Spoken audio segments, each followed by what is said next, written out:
Good morning आप सबको। आज की क्लास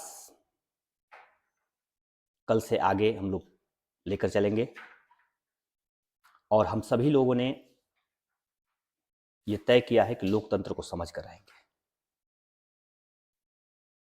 जब मैं आप लोगों से पूछा तो उसमें आप लोगों ने कुछ ना कुछ बेहतर जवाब देने का प्रयास किया है और अच्छा लगा कि आप लोगों ने जवाब दिया है। जो भी कल आप लोगों ने पढ़ा था उसके हिसाब से अच्छी जवाब मानी जाएगी। और आज हम लोग लोकतंत्र से अगली कड़ी को लेकर आगे बढ़ेंगे, जिसमें कल ये बता दिया गया था कि इस डेमोक्रेसी का यह सिंबल किस बात को संदेशित कर रहा है। ठीक है, लेकिन आज हम लोग को चलना है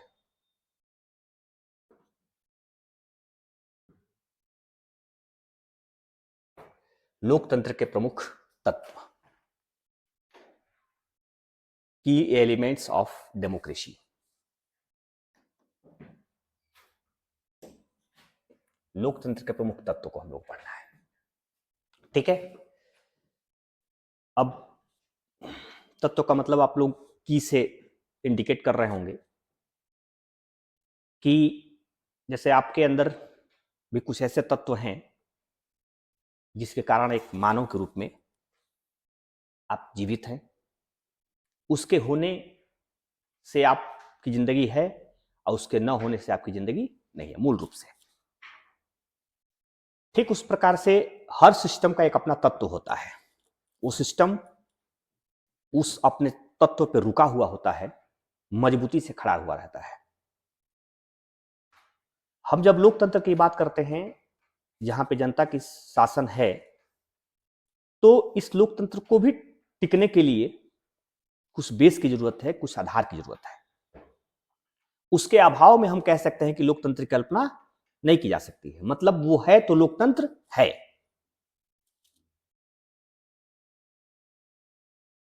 जैसे अगर आपके और जानवरों के बीच में डिफरेंसेस करना हो, मानव और जानवर के बीच में, तो क्या डिफरेंसेस करेंगे? आपके पास भी हाथ पैर नाक मुंह दांत सब है, क्या डिफरेंसेस है? कौन से ऐसी तत्व है जो जानवर और मानव में फर्क करती है? अगर मैं सिंपली पूछूं, जानने के लिए पूछूं, हाँ हाँ, आपकी ज्ञानेंद्रियां, पांचों जो ज्ञानेंद्रियां है ना, ये पूरी तरह से आपको जानवरों से अलग करती है। आपकी विवेकशीलता, आपकी बुद्धिमत्ता, 84 लाख प्रकार की जो जोनियां होती है, जो भी लोग कहें, उसमें सिर्फ और सिर्फ मानव ऐसी जोनी है जिसने जहाज बनाया, सड़क बनाया, घर बनाया, मकान बनाया, विज्ञान बनाया, दुनिया के अन्य जगहों पर अपना आवास बनाया और चंद्रमा तक जाने की शुरुआत कर दिया। जबकि 84 लाख प्रकार की जोनियां इस धरती पर मौजूद हैं।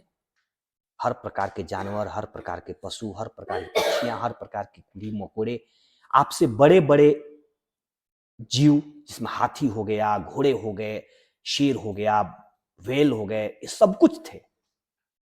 लेकिन किसी ने इस प्रकार का बदलाव नहीं करने का प्रयास किया, या उनसे बदलाव नहीं हो सका जितना आप लोगों ने किया।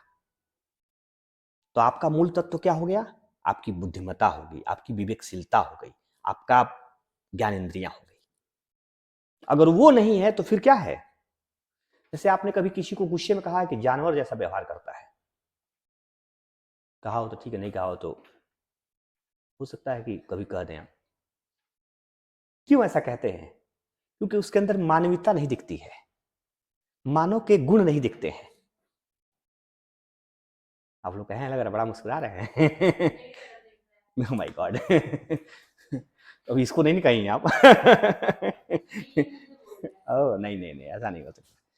तो कुल मिलाकर मैं बताऊं कि आपने कभी कहा होगा ना, उस फीलिंग के द्वारा कहा होगा जब लगता होगा कि इसके अंदर कहीं से भी इंसानियत नहीं दिखती है। हो सकता है कि ऐसा आपको ना नजर आवे, इसलिए आपने कह दिया, लेकिन तुरंत तुलनाएं करते हैं आप।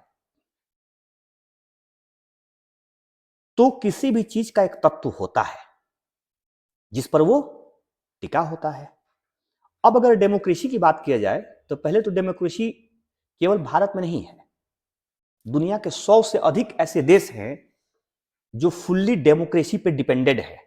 उनकी शासन प्रणाली, उनकी गवर्नमेंट सिस्टम, उनका रूल ऑफ सिस्टम डेमोक्रेसी पे ही डिपेंड करता है। लेकिन 100 देश हैं, 100 से कुछ ही देश अधिक हैं। हालांकि दुनिया में 200 से ऊपर देश हैं, 218-20 से ऊपर देश हैं, लेकिन 100 देश ऐसे हैं जो मूल रूप से डेमोक्रेसी के साथ चलते हैं। डेमोक्रेसी के विकल्प में भी बहुत सारे शासन प्रणाली है जिसकी या तो लोगों ने अच्छा समझा नहीं इसलिए अपनाया नहीं, या तो लोगों ने डेमोक्रेसी को बहुत अच्छा समझा इसलिए दूसरे की तरफ ध्यान नहीं दिया। जैसे एग्जांपल के तौर पर राजतंत्र है ना, राजतंत्र शासन की दूसरी प्रणाली है जहां एक तरफ आप डेमोक्रेसी नाम से शासन की प्रणाली देख रहे हैं, वहीं कुछ देशों में राजतंत्र के नाम से शासन की प्रणाली संचालित होती है। तो कहीं कुलीन तंत्र है जहां एक कुल मिलकर शासन को संचालित करते हैं,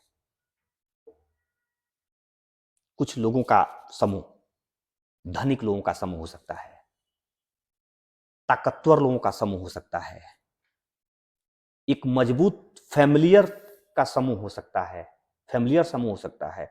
इस प्रकार के लोग भी शासन को, कहीं कहीं तानाशाही शासन जहां एक राट की स्थिति बनती है, एक राजा अकेला शासक, वो किसी की नहीं सुनता है, ऐसा भी लोग शासन करते हैं। उत्तर कोरिया में किम जोंग का नाम आप लोग सुनते ही आए हैं, जब वो अपने परिवार के लोगों को भी नहीं सुनता, क्योंकि आप सबको पता होगा कि उसके चाचा जी रक्षा मंत्री थे। एक मंच पर सभा चल रही थी, उसी दौरान हल्का सा उसके चाचे की आंख झपक गई, नींद से, हो सकता है कि बहुत स्ट्रेस में हो, थका हुआ हो, ऐसा हो गई। उसने यह मान लिया डिक्टेटर ने कि जो रक्षा मंत्री है वो सो सकता है, देश की सुरक्षा कैसे हो सकती है, और शायद वो तोप से उसको उड़वा दिया। इसका मतलब वो कुलीन तंत्र वाला नहीं है, वन मैन है वो, मतलब अपने परिवार को नहीं बख्शा। लोग बताता है कि अपनी महिला मित्र को कई हिस्सों में कटवा कर फेंकवा दिया था। मतलब ये वन मैन है वो, इसी को वन मैन कहते हैं, इसी को एक राट कहा जाता है।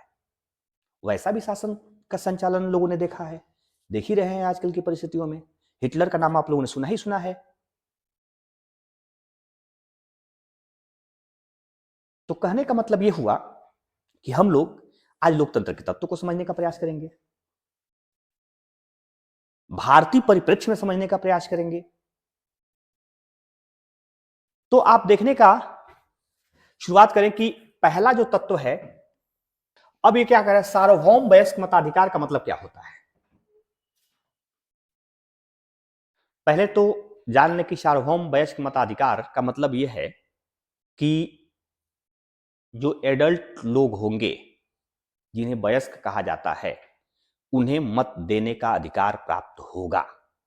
इसका मतलब उससे नीचे या उससे कम उम्र के लोगों को यह अधिकार नहीं होगा। और ऐसा क्यों है कि उनको नहीं होगा? अगर पूछा जाए कि ऐसा क्यों है कि उनको नहीं होगा, तो आप कह सकते हैं उनकी मानसिक, उनकी विचारात्मक, उनकी अभिव्यक्ति इस मैच्योरिटी को नहीं प्राप्त की गई रहती है कि वो देश हित में, समाज हित में, या खुद व्यक्तिगत हित में भी सही फैसला ले सके। न नीतियों की अच्छी जानकारी होती है, न नियमों के बारे में उनको कुछ खबर होती है, और न ही देश काल की परिस्थितियों को अच्छी समझ, क्योंकि वो बाल्यावस्था में होते हैं ना। और बाल्यावस्था का मुख्य कार्य क्या है खेलना, कूदना, पढ़ना, शरीर व्यायाम इत्यादि को लेकर वो जागरूक रहते हैं। इसलिए उम्मीद की जाती है कि ऐसे लोगों के बजाय जो एडल्ट लोग हो चुके हैं, जिनकी समझ अब विकसित हो चुकी है नीति नियम नियमावली के तौर पर, उन्हें यह फैसला करने का अधिकार दिया जाए कि आपके देश में शासक कौन होगा और कौन अच्छा होगा, कौन बुरा होगा। इसलिए सामान्य तौर पर क्या की गई है, 18 वर्ष से ऊपर उम्र के लोगों को मत देने का अधिकार दिया गया है। यह भी आप जानते हैं कि प्रारंभ में देश में 21 वर्ष से ऊपर के लोगों को मत देने का अधिकार था। कितने वर्ष के ऊपर? 21 वर्ष के। उस दौरान 20 वर्ष का भी व्यक्ति वोट नहीं देता था, 19 वर्ष का भी वोट नहीं देता था, अर्थात 21 के ऊपर के लोग ही वोट देते थे। हालांकि एक समिति गठित की गई, उस समिति ने सुझाव दिया, जिसके बाद कॉन्स्टिट्यूशनल अमेंडमेंट हुआ 1989 में, 61 कॉन्स्टिट्यूशनल अमेंडमेंट, जिसके बाद मत देने की उम्र को क्या कर दिया गया, 21 से घटाकर 18 कर दिया गया। हालांकि तब भी वो सही था, लोगों ने कुछ समय कुछ व्यवस्था समझकर यह माना था कि 21 वर्ष से ऊपर के लोग ही ज्यादा समझदार होंगे। अब तो भाई समझदारी की पैमाना अगर देखा जाए तो यूसुफ मलाला जई, नाम सुने ना आप लोग, 16 वर्ष की अवस्था में नोबेल प्राइज पा गई थी। अब उसकी समझ की क्या बताया जाए। दुनिया की सबसे कम उम्र में नोबेल प्राइज पाने वाली जो लड़की है, पाकिस्तान की यूसुफ मलाला जई, वह 16 वर्ष की अवस्था में नोबेल पा गई। आइए हम लोग समझ की बात कर रहे हैं 18 की।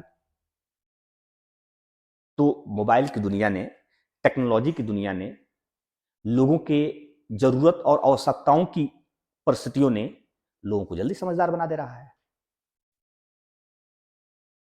हालांकि आप प्रश्न पूछ सकते हैं कि सर ऐसे भी लोग हैं जो 18 वर्ष से ऊपर के हैं, ना समझदार हैं, उन्हें भी अवसर मिलता है, जिसको हम लोकतंत्र की खामी में काउंट करा सकते हैं कि एक लोकतंत्र की खामी है, ये एडल्ट मताधिकार की एक खामी है कि ना समझदार भी होंगे तो भी आप वोट डालने का अधिकार रखते हैं, क्योंकि आपकी उम्र 18 से ऊपर है। बहुत सारे ऐसे लोग हैं जो वोट तो डालते हैं लेकिन वोट की कीमत भी नहीं समझते हैं, एक वोट की वैल्यू भी उनको नहीं पता है, लेकिन वोट डालने जाते हैं। बहुत लोग अपने जीवन में एक पार्टी के सिवाय कभी दूसरे पार्टी को वोट नहीं दिए हैं। ऐसे भी लोग हैं लोकतंत्र में, जिन्हें परिवारवाद पसंद है, जिन्हें पार्टी पसंद है,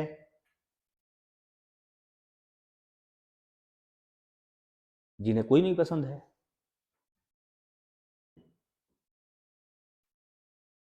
तो उनकी समझदारी को क्या होगा। लेकिन लोकतंत्र है, लोकतंत्र अपनी कमियों को खुद सुधारने की क्षमता रखता है। बात या शर्त इस बात की बस है कि लोगों की भागीदारी बनी रहनी चाहिए। ज्यादा से ज्यादा लोगों की भागीदारी क्या करता है, चीजों को सुधारने की बेहतर क्षमता रखता है। तो इस नाते हम कह सकते हैं कि सार्वभौमिक मताधिकार लोकतंत्र के प्रमुख तत्वों में से एक है। ये भारतीय परिप्रेक्ष्य में बात कर रहा हूं, अगर हम यूनिवर्सल परिप्रेक्ष्य में बात करेंगे तो कुछ और आपको बताऊंगा, लेकिन पहले भारतीय परिप्रेक्ष्य में आप समझ लीजिए। इसमें किसी को कोई डाउट्स, क्यों आपको 18 वर्ष के होने के बाद ही वोट डालने का अधिकार प्राप्त होता है, क्यों 18 से पहले वाले लोगों को वोट डालने का अधिकार प्राप्त नहीं है? या भारतीय परिप्रेक्ष्य में देखा जाए तो पहले 21 से कम उम्र के लोगों को वोट डालने का अधिकार नहीं था, अभी 18 से हर ऊपर के व्यक्तियों को वोट डालने का अधिकार है। आप सबको पता होगा कि वोट डालने का अधिकार एक कानूनी अधिकार है, मौलिक अधिकार नहीं है, फंडामेंटल राइट्स नहीं है, लीगल राइट्स है कि आप क्या करते हैं, वोट डालते हैं या वोट डालने के लिए अधिकृत हो जाते हैं। आर्टिकल 326 के तहत आपको क्या मिला हुआ है? 326 के तहत क्या मिला हुआ है? मत डालने का अधिकार, चुनाव में हिस्सा लेने का अधिकार। हालांकि चुनाव में हिस्सा लेने का अधिकार दूसरी बात हो गई, अब मत डालने का अधिकार दूसरी बात हो गई, क्योंकि चुनाव में हिस्सा लेने का अधिकार अलग अलग स्टेप पर अलग अलग उम्र को निर्धारित किया गया है। जैसे आप प्रधान, ग्राम प्रधान बनना चाहते हैं तो आपकी उम्र 21 वर्ष होनी चाहिए। आप विधायक बनना चाहते हैं तो आपकी उम्र 25 वर्ष होना चाहिए। आप अगर सांसद बनना चाहते हैं तो आपकी उम्र 25 वर्ष होना चाहिए। लेकिन आप उसी में राज्यसभा के सांसद बनना चाहते हैं तो आपकी उम्र 30 वर्ष होना चाहिए। और राष्ट्रपति और उपराष्ट्रपति बनना चाहते हैं तो आपकी उम्र 35 वर्ष होना चाहिए। तो मत देने का अधिकार और चुनाव लड़ने का अधिकार के लिए उम्र अलग अलग है। मैं यहां मत देने की बात कर रहा हूं। इस नाते आपको क्या करनी होगी? भारतीय परिप्रेक्ष्य में यह जाननी होगी कि आप मत देने का अधिकार प्राप्त किए हुए हैं, लेकिन उसी में एक बात और भी क्लॉज के तौर पर जोड़ी जाएगी कि यदि आप किसी तरह से लोकहित के दोषी पाए जाते हैं, अगर किसी प्रकार से चुनावी प्रक्रिया के विरुद्ध कोई काम करते हुए नजर आ रहे हैं, या कहीं सजा याफ्ता के अंतर्गत आप जिंदगी गुजार रहे हैं, तो ऐसी कई परिस्थितियों में आपसे मत देने का अधिकार छीना जा सकता है। ये आपका लीगल तो अधिकार है, वो फंडामेंटल तो राइट्स है नहीं, ये आपका लीगल अधिकार है। गवर्नमेंट जब चाहेगी तो आपसे, आपके इस मताधिकार से आपको वंचित कर सकती है। तो एक तो ये हम लोगों ने जान लिया। दूसरी बात, भारतीय परिप्रेक्ष्य में अगर बात किया जाए तो भारत में संसदीय प्रणाली, पार्लियामेंट्री सिस्टम इन इंडिया, अब ये भारतीय परिप्रेक्ष्य में है क्योंकि दुनिया के लगभग आधे ऐसे लोकतांत्रिक देश हैं जहां पार्लियामेंट्री सिस्टम नहीं है और वहां लोकतंत्र है। यू नो, एग्जाम्पल के तौर पे, यस, वेरी गुड, यूएसए, रसिया, चीन, ऐसे बहुत सारे देश हैं जहां पार्लियामेंट्री फॉर्म नहीं है, प्रेसिडेंशियल है, फिर वहां लोकतंत्र है। लेकिन हम भारतीय परिप्रेक्ष्य में बात करेंगे तो हमारे लोकतंत्र की खूबसूरती यह है कि बड़ी आबादी और बड़ी विविधताओं के बीच में हम प्रतिनिधित्वात्मक शासन ही अपना पाएंगे। और प्रतिनिधित्वात्मक शासन को अपनाने के लिए सबसे अच्छी फॉर्म कौन सी होती है? पार्लियामेंट्री फॉर्म होती है। मतलब कि आप अपने मत का अधिकार करके एक प्रतिनिधि चुनते हैं, वह प्रतिनिधि जाकर आपके शासक का चुनाव करता है या आपकी सरकार का चुनाव करता है। यही ना है? कल तो हम लोग बताए थे इस बात को कि कैसे आप एक विधायक चुनते हैं, विधायक जाकर मुख्यमंत्री चुनता है, कैसे आप सांसद चुनते हैं, सांसद जाकर प्रधानमंत्री चुनता है। तो ये भारतीय पार्लियामेंट्री सिस्टम भारतीय लोकतंत्र के प्रमुख तत्वों में से एक है, जिसमें सर्वाधिक शक्ति किसके हाथ में होती है? पार्लियामेंट के हाथ में होती है। पार्लियामेंट सरकार को बनाने और सरकार को हटाने की शक्ति भी रखता है। पार्लियामेंट्री सिस्टम की बात कर रहा हूं। सामान्य तौर पर प्रेसिडेंशियल सिस्टम में सरकार को हटाने की शक्ति बहुत हद तक पार्लियामेंट को नहीं है प्रेसिडेंशियल सिस्टम में। लेकिन पार्लियामेंट्री सिस्टम में कैसे है? हटाने की शक्ति कैसे है?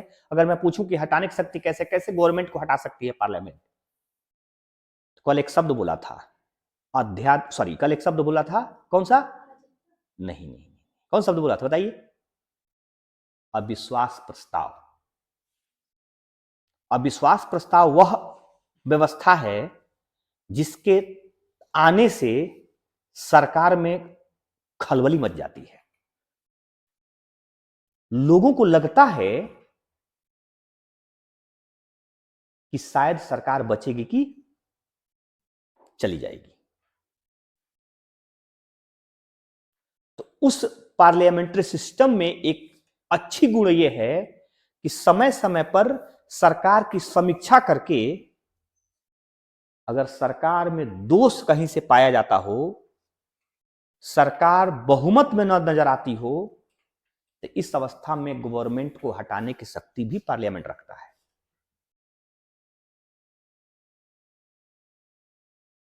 और उसी पार्लियामेंट के भीतर बैठे हुए मेंबर ऑफ पार्लियामेंट,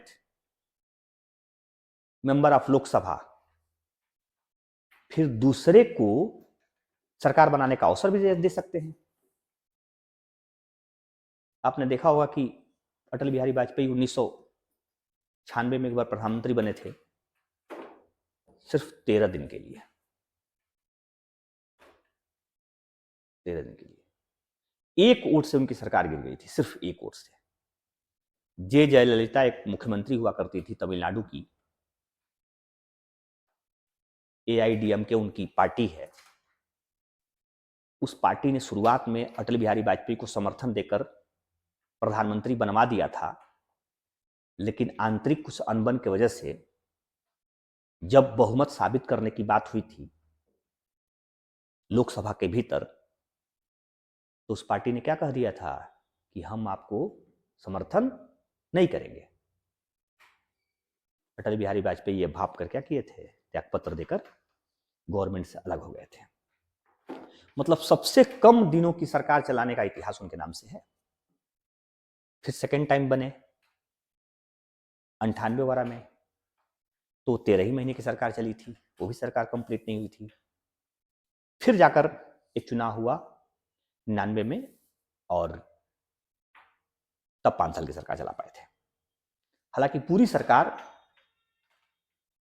समर्थन की सरकार थी, एक पार्टी के पास बहुमत नहीं था। जैसे आज आपके पास जो सरकार चल रही है ना, उसके पास पूर्ण बहुमत नहीं है। बीजेपी मान लीजिए गवर्नमेंट को लीड कर रही है, लेकिन बीजेपी के पास पूर्ण बहुमत नहीं है।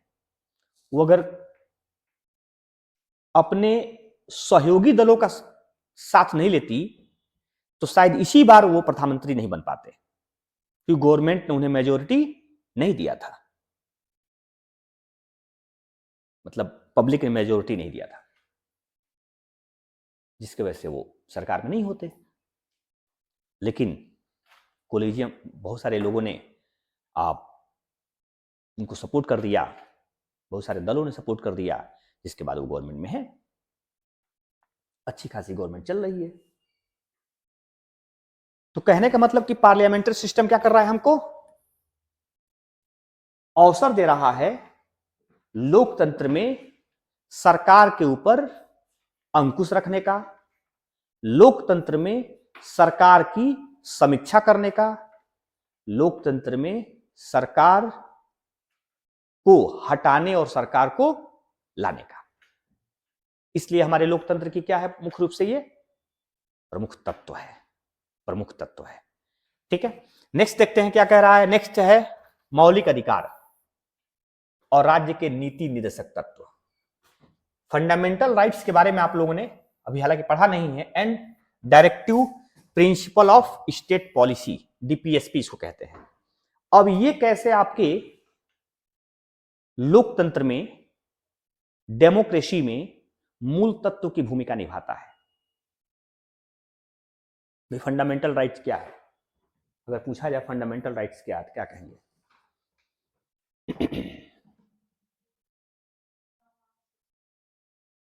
वो आपकी जरूरत है।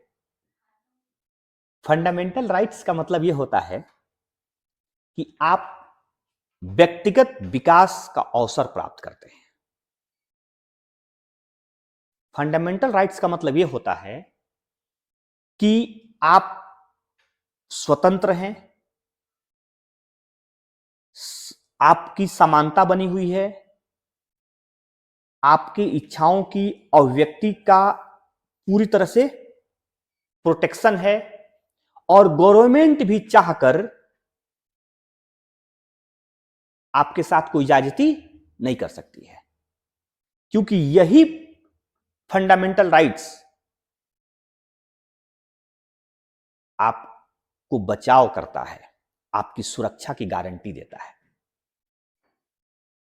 जैसे काम करने के लिए तो गवर्नमेंट आपके लिए है ही है, फिर आपको मौलिक अधिकार क्यों दिया गया? क्योंकि व्यक्तिगत काम वो नहीं करती है, व्यक्तिगत काम अपने अपने फंडामेंटल राइट्स के आधार पे आप करते हैं। क्यों व्यक्तिगत? जैसे पूजा करने का अधिकार, मंदिर मस्जिद जाने का अधिकार, शादी विवाह करने का अधिकार, क्या गवर्नमेंट की जिम्मेदारी है? ये आपकी जिम्मेदारी है। इसलिए व्यक्तिगत अधिकार निहित है इसमें, और ये व्यक्तिगत अधिकार ही आपको डेमोक्रेसी में क्या करता है? मूल तत्व के रूप में निर्धारित करता है। अगर जरा सोचिए कि फंडामेंटल राइट नहीं होता तो क्या होता, बताइए। एक सेकंड अगर बात किया जाए कि फंडामेंटल राइट्स नहीं होता तो क्या होता? कानून होता, लेकिन फंडामेंटल राइट नहीं होता, जानते हैं क्या होता? अलग अलग लोगों के साथ कानून अलग अलग रूप में काम करती। ताकतवर लोग कानून को अपने हिसाब से, पैसे वाले अपने हिसाब से, बड़े समूह वाले अपने हिसाब से कानून का उपयोग करते हैं। इसलिए विधि की समानता आपको फंडामेंटल राइट में मिलती है कि नहीं मिलती है? अगर फंडामेंटल राइट नहीं होता तो छुआछूत, भेदभाव, ऊंच नीच, क्षेत्रवाद, भाषावाद इतनी अधिक होती कि शायद हर व्यक्ति का जीना हराम हो जाता। इसलिए फंडामेंटल राइट्स का होना जरूरी है। अगर फंडामेंटल राइट नहीं होता तो स्वतंत्रता की आजादी नहीं होती। आने जाने, व्यवसाय करने, अभिव्यक्ति करने, आंदोलन करने, धरना देने, बहुत सारे अधिकारों को पाने, बात समझ ना, के लिए आप इसलिए प्रोटेक्ट हैं क्योंकि आपके पास फंडामेंटल राइट्स है। प्राण में दैहिक स्वतंत्रता का अधिकार है, शोषण आपके खिलाफ नहीं हो सकता है, महिला, कमजोर, गरीब लोगों के खिलाफ अत्याचार नहीं हो सकता है। नहीं तो बलवान और ताकतवर लोग, जैसे पानी में देखते हैं, पानी के भीतर कानून है नहीं है ना, तो क्या होता है? बड़ी मछली छोटी मछली को खा जाती है, कोई सजा मिलता है उनको? ऐसे ही मानव में भी लोकतंत्र होने के बावजूद भी अगर फंडामेंटल राइट्स नहीं होता तो बड़े लोग छोटे लोगों को, ताकतवर लोग कमजोर लोगों को, धनिक लोग गरीबों को शोषण का शिकार बना देते हैं। तो फंडामेंटल राइट्स क्या करता है? आपको इस चीज की बचाव करता है। आप संवैधानिक उपचारों का अधिकार रखते हैं आर्टिकल 32 के तहत। उसे संविधान की आत्मा कहते हैं अंबेडकर जी। पता है वो क्या है? उपचार मतलब क्या होता है? इलाज। संवैधानिक उपचारों का अधिकार है, मतलब संविधान को भी इलाज करना हो, आपके अधिकारों का भी इलाज करना हो, तो आपको प्रोटेक्शन मिला हुआ है। सुप्रीम कोर्ट, हाई कोर्ट में जाकर अपने अधिकारों की सुरक्षा की गारंटी ले सकते हैं। तो केवल दिया नहीं गया है, देने के साथ संरक्षित भी किया गया है। जैसे सरदार पटेल ने क्या कहा था कि स्वतंत्र भारत के संविधान में मौलिक अधिकारों की गारंटी होगी।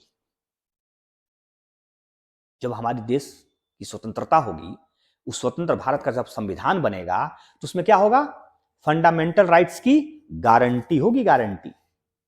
बिना फंडामेंटल राइट्स की हम क्या कर सकते हैं? सुखद लोकतंत्र की कल्पना नहीं कर सकते हैं, विकसित लोकतंत्र की कल्पना नहीं कर सकते हैं, उन्नतशील लोकतंत्र की कल्पना नहीं कर सकते हैं। कर सकते हैं क्या? नहीं कर सकते हैं। तो इस तरह से हम देखेंगे कि कानून का शासन इस फंडामेंटल राइट्स के अंतर्गत हमें प्राप्त है। हमें स्वतंत्रता एवं निष्पक्ष चुनाव का अवसर देता है फंडामेंटल राइट्स। जब भी आपके खिलाफ चुनाव के संदर्भ में कोई बात होती है तो सुप्रीम कोर्ट भाग के जाते हैं, हाई कोर्ट भाग के जाते हैं, न्यायपालिका भाग के जाते हैं। इसी तरह से नागरिकों की भागीदारी सुनिश्चित होती है इसमें। और सरकार के तीनों अंग क्या होते हैं? सेपरेट रूप से काम करते हैं। ये भी तत्व है, हालांकि ये फंडामेंटल राइट से अलग है, लेकिन ये लोकतंत्र का मूल तत्व है। जैसे आपको बताया जाए कि सरकार के मुख्य रूप से कितने अंग हैं? मुख्य रूप से बताइएगा, 3 अंग है। एग्जीक्यूटिव कार्यपालिका, लेजिस्लेटिव विधायिका और जुडिशरी। जरा सोचिए कि तीनों अगर एक में हो जाए तो क्या होगा? कानून बनाने वाला व्यक्ति ही कानून का पालन कराने लगे और वही सजा देने लगे तो लोकतंत्र बचेगी? तानाशाही विकसित हो जाएगी। एक ही व्यक्ति कानून बनाएगा, वही व्यक्ति पालन कराएगा, वही व्यक्ति सजा देगा। जैसे एग्जाम्पल के तौर पर एक अपराधी को कह दीजिए कि तुम अपराध किए हो, चलो इसके बदले में तुम सजा तय करो कि तुम्हारी सजा क्या हो सकती है, उसको अधिकार दे दिया जाए, तो क्या सजा देगा वो? बताइए। महोदय, मैं अपने आप को बाइज्जत बरी करता हूं, यही सजा देगा ना? क्यों बाबू अविनाश? सजाएं माफ हो हुजूर, बस सही सजा उसकी हुई। तो इसलिए लोकतंत्र का मूल तत्व है कि तीनों सेपरेट हो शक्तियां, कार्यपालिका, विधायिका और न्यायपालिका सेपरेट हो।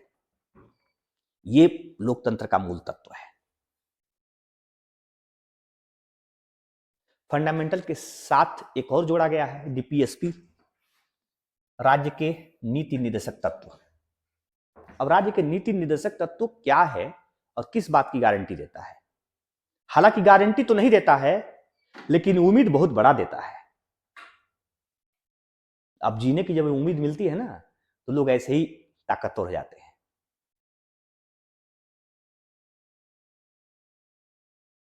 तुम तसल्ली न दो, सिर्फ बैठी रहो, वक्त मरने का कुछ देर टल जाएगा, तेरी चाहत की आलम यदि देखा खुदा, तो शायद मरने का भी इरादा बदल जाएगा। तो कहने का मतलब यह है कि व्यक्ति की अगर उम्मीद मिले ना, व्यक्ति और मजबूत हो जाता। बस उम्मीदों का खेल है नीति निर्देशक। ना आपको मिला है, ना आपके जबरदस्ती करने पर मिलेगा, ना ही इसके लिए आप न्यायपालिका में जा सकते हैं।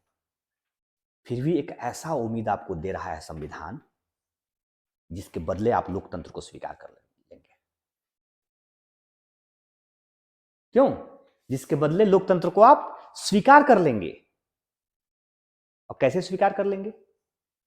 देखिए, जितना कुछ आप अच्छा अपने बारे में सोचते हैं, पहले तो इसका ये कहना है, एक लाइन में अगर बताऊं कि डीपीएसपी क्या करता है कि आर्थिक और सामाजिक लोकतंत्र की स्थापना करता है और कल्याणकारी राज्य की नींव डालती है। कल्याणकारी राज्य की भावना का विकास और आर्थिक और सामाजिक लोकतंत्र की स्थापना मूल रूप से ही इसका काम है। लेकिन ये काम लोकतंत्र को क्यों प्रोटेक्ट कर रहा है, कि वो लोकतंत्र का तत्व बन गया, इसको मैं समझाने का प्रयास करूं तो आप देखिए, जैसे आप अपने बारे में कितना अच्छा सोच सकते हैं, कितना अच्छा सोच सकते हैं, बहुत अच्छा सोच सकते हैं। आप सोचेंगे कि मैं काम ना करूं, पैसा मिले, मेरे पास एक बंगला हो, मेरे पास नौकरी हो। क्यों?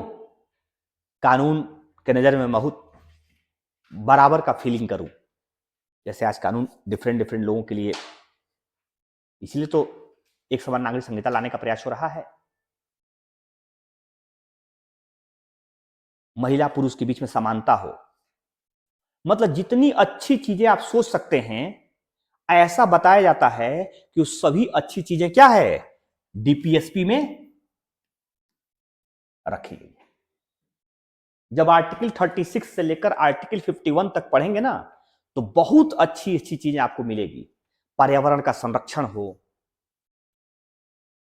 आपके धरोहरों की सुरक्षा हो, अंतर्राष्ट्रीय शांति और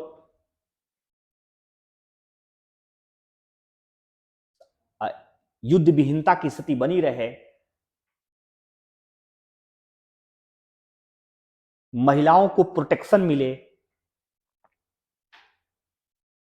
पुरुषों की ज्यादती न हो, सरकार हर पल हर क्षण आपके विकास के लिए सोचती रहे, आपकी कल्याण के लिए लगी रहे, इस भावना का विकास, इस भावना को की आदर करता है ये नीति निर्देशक तत्व। मतलब ये आपके पास तो नहीं है, लेकिन सरकार की बहुत बड़ी ड्यूटी है। नीति निर्देशक तत्व क्या है? सरकार की बहुत बड़ी जिम्मेदारी और कर्तव्य है कि आपके हित में 24 घंटा लगा रहे। इसीलिए कहा जाता है कि अगर नीति निर्देशक तत्व को अगर लागू कर दिया जाए, मींस पब्लिक को दे दिया जाए, तो राम राज की स्थापना हो जाएगी। इसी के संदर्भ में कहा जाता है। अगर नीति निर्देशक तत्वों को लागू नहीं किया गया, दिया संविधान में लिखा गया है, और संयोग देखिए कि दुनिया के 90% लोकतांत्रिक संविधान में यह लिखा ही नहीं गया है नीति निर्देशक तत्व, और सिर्फ आप फक्र से कहिए कि आपके संविधान में लिखा गया है। यह तय करता है कि आपकी उम्मीद इतनी बड़ी है, आपके बारे में भविष्य के लिए इतनी बेहतरीन बातें की गई है कि आप लोकतंत्र को स्वीकार कर सकते हैं।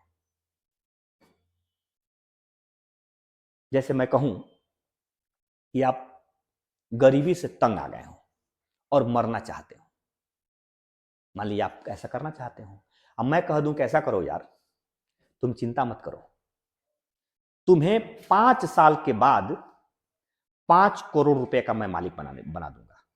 इतना दिन जैसे बर्दाश्त किए हो, 5 साल और बर्दाश्त करो। तो क्या होगा? आप मरने की उम्मीद टाल देंगे। चलो यार, जैसे 10 साल वैसे 5 साल और, करोड़पति तो बन जाऊंगा। कंगाल परिस्थिति अच्छा है कि मरूंगा नहीं। तो ये उम्मीद बताता है कि आप जिंदा रहने को स्वीकार कर लेंगे, आप अपने जीवन को सुरक्षित कर लेंगे। तो हम लोकतंत्र को इसलिए भी स्वीकार करेंगे क्योंकि डीपीएसपी हमें बहुत अच्छी उम्मीदों को का सहारा बनता है। हाँ, बहुत अच्छा प्रश्न है। देखिए, साधना का प्रश्न है कि इसे लागू क्यों नहीं किया जाता है। देखिए, साधना किसी चीज को लागू करने के लिए ना बड़ी संसाधन की आवश्यकता होती है, बड़ी पूंजी चाहिए और बहुत बड़ा इंफ्रा चाहिए। और यह फिलहाल अपने देश में 1 अरब 50 करोड़ की आबादी में सरकार के पास इतनी पूंजी, इतना संसाधन और इस प्रकार की इंफ्रा नहीं है कि इसे लागू किया जा सके।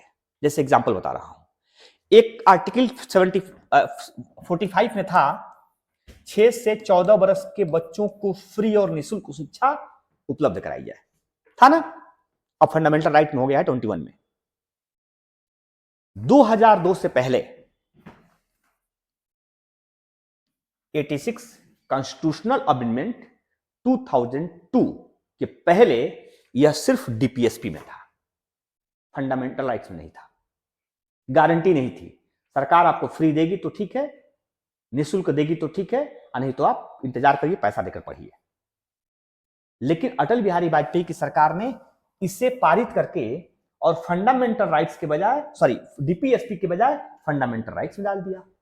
मतलब आप एज ए भारत में 14 बरस से कम उम्र के हैं, 6 बरस से अधिक उम्र के हैं, तो आप पढ़ेंगे, आप निःशुल्क पढ़ेंगे और आपको पढ़ने से कोई रोक नहीं सकते। यहां तक कि आपके मां बाप भी आपको पढ़ने से रोक नहीं सकते हैं, क्योंकि आपको शिक्षा की गारंटी मिली हुई है, फंडामेंटल राइट्स मिला हुआ है। अब देखिए हुआ क्या था, इसको लागू करने में भारत में ना उस समय 2002 की बात कर रहा हूं, हालांकि 2009 में इसको इंप्लीमेंट कराया गया, देश में सरकार के पास 70,000 करोड़ रुपए की खर्च आए थे हर साल। 70,000 करोड़ रुपए की बड़ी पूंजी की आवश्यकता थी। सरकार के पास उससे पहले नहीं थी, सरकार ने लागू नहीं किया था। तो आप समझ सकती हैं कि अभी देश में वो अवस्था नहीं है कि पूरी डीपीएसपी को हम लोग लागू कर सकें, लेकिन वो अवस्था बनेगी, लागू होगी। इसी उम्मीद से तो 70 वर्ष पहले हमारे संविधान निर्माताओं ने डीपीएसपी को पूरी संविधान की हृदय और आत्मा के रूप में सजो दिया था। उम्मीद करिए, उम्मीदें से तो आदमी जिंदा है कि नहीं? तो उम्मीद से ही तो लोकतंत्र को स्वीकार किए हुए हम। तो डीपीएसपी हमारा किस रूप में काम कर रहा है ये आप देख सकते हैं। अब समझ गए क्यों ये हमारे लोकतंत्र का तत्व है। अब आ जाइए हम चुनाव आयोग, इलेक्शन कमीशन कैसे छूट सकता है। अब इलेक्शन कमीशन लोकतंत्र का रीढ़ माना जाता है, रीढ़, लोकतंत्र की रीढ़ मानी जाती है।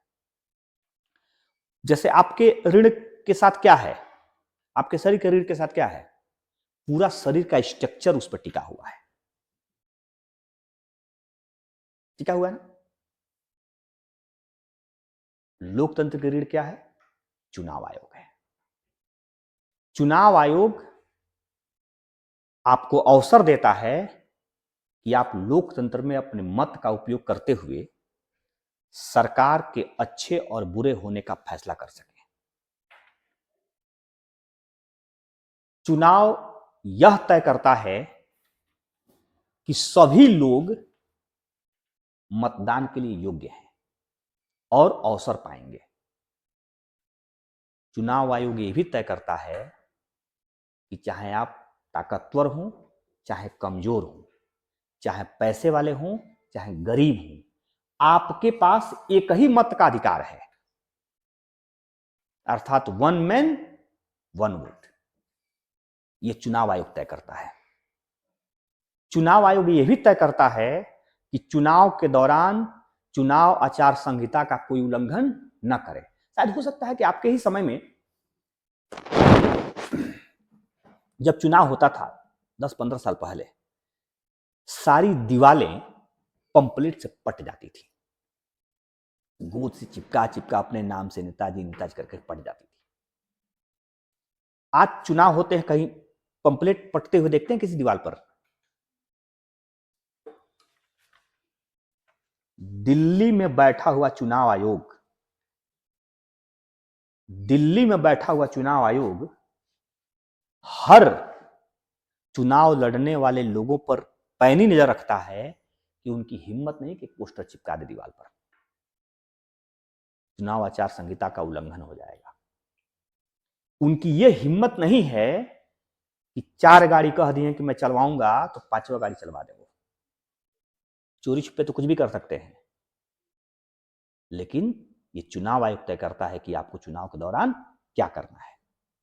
ये चुनाव आयोग तय करता है कि कौन सा अधिकारी, कौन सा कर्मचारी किस प्रकार की ड्यूटी का निर्वहन करेगा। और अगर ऐसा नहीं हो सब कुछ, या चुनाव अगर आयोग ऐसा नहीं कर पाए, तो क्या सही चुनाव हो पाएंगे? ट्रांसपेरेंट चुनाव की उम्मीद कर सकते हैं? तो इस तरह से चुनाव आयोग पूरी लोकतांत्रिक व्यवस्था में एक रीढ़ के रूप में स्थापित है, लोगों को अवसर देता है राजनीतिक भागीदारिता को सुनिश्चित करने के लिए, चुनाव लड़ने के लिए भी, वोट देने के लिए भी, पद प्राप्त करने के लिए भी।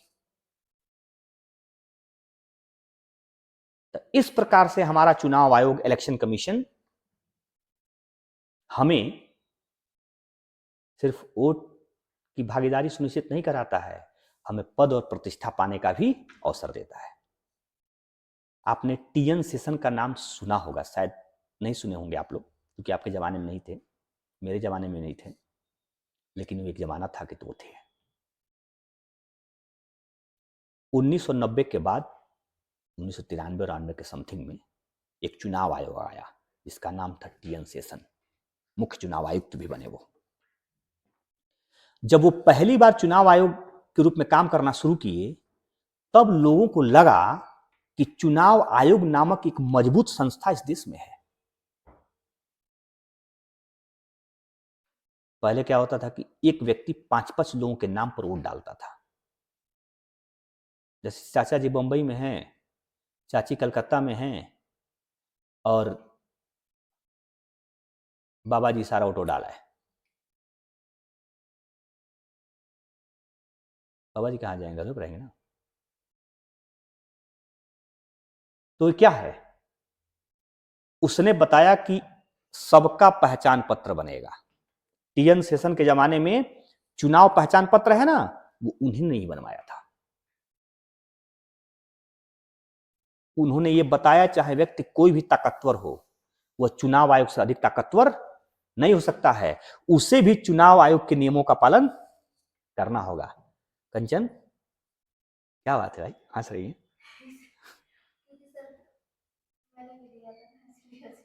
देखे, टीएन सेशन नहीं थे इसलिए उन्होंने दे दिया। टीएन सेशन होते तो फिर ये अपराधी मानी जाती। खैर ये जरूर है कि टीएन सेशन उस समय थे, आज भी हमारा चुनाव आयोग बहुत मजबूत है। और बताऊं आपको एक बात, भारत का चुनाव आयोग दुनिया का सबसे मजबूत चुनाव आयोग माना जाता है। इलेक्शन में तो जैसे बिहार में चल रहा है, पता नहीं क्या वोट चोरी हो जा रहा है। देखिए, वोट चोरी नहीं हो रहा है, कहीं धांधली एक दो जगह आती है। एक जगह मिली थी, जो आप बीपीपी पत्र कुछ होता है, जो चुनाव आप करके आते हैं तो उसके बाद कोई पत्र मिलता है, रसीद कह सकते हैं, बैलेट पेपर कहते हैं कुछ उसको। वो एक जगह एक डब्बे में पाया गया, एक जगह बाहर कूड़े जैसा पड़ा हुआ पाया गया। ये हुआ कि जो अभी चुनाव की काउंटिंग नहीं हुई है, तो ये बाहर लीकेज कैसे हो गया।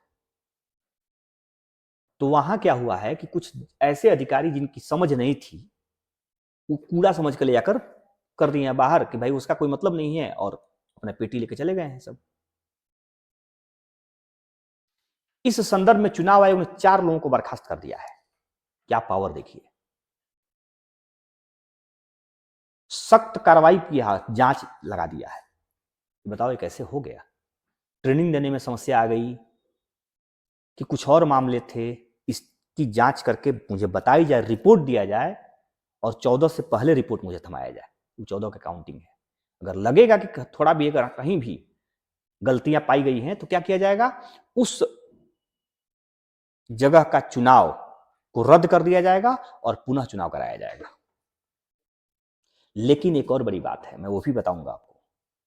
इतने बड़े देश में या इतनी बड़ी लोकतांत्रिक व्यवस्था में अगर 1-2 अपवाद कहीं मिलते हैं, तो इसका मतलब ये नहीं कि चुनाव आयोग को खत्म कर दिया जाए, और इसका मतलब ये भी नहीं कि चुनाव आयोग पूरी तरह से गलत है। ये इसमें लिखवाया जाता है, एनसीईआरटी इस बात को कहता है कि 1-2 गलतियां तो मिलेगी ही मिलेगी, वो तो कुछ मानवीय भूल, कुछ बदमाशी। भाई कानून 1000 प्रकार का है, फिर रोज हत्याएं हो रही हैं, ये तो बदमाशी है ना लोगों की। महिलाओं के प्रति खूब अच्छे अच्छे कानून हैं, लेकिन अत्याचार सबसे अधिक महिलाओं के खिलाफ होती है।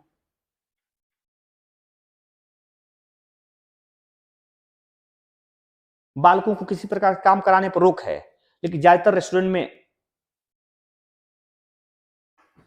छोटे छोटे बालक काम करते हैं, थाली मांजते हुए, गिलास मांजते हुए, कटोरी मांजते हुए, धुलते हुए।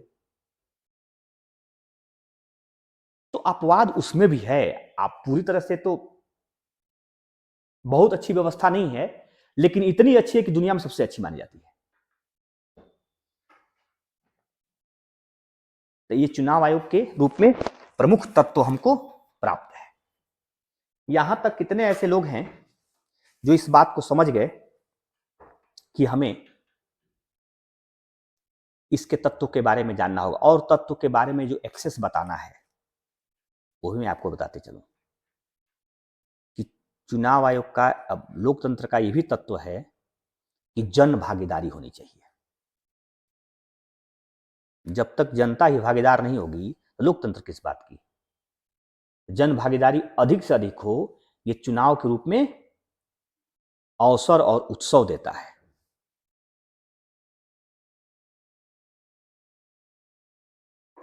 प्रमुख तत्व के रूप में और कौन सी बातें हैं कि सरकार के तीनों अंग क्या हों, पूरी तरह से सेपरेट हों, एक दूसरे पर डिपेंडेबल ना हो।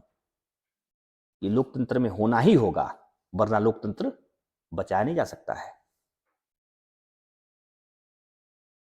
एक और तत्व यह है कि लोकतंत्र में कानून का ही राज हो, व्यक्ति और व्यवस्था के राज के बजाय कानून का राज हो, रूल ऑफ लॉ हो।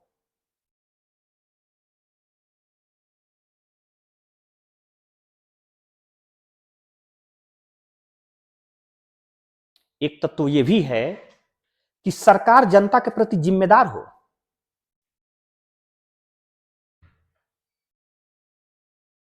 सरकार क्या हो, जनता के प्रति जिम्मेदार हो।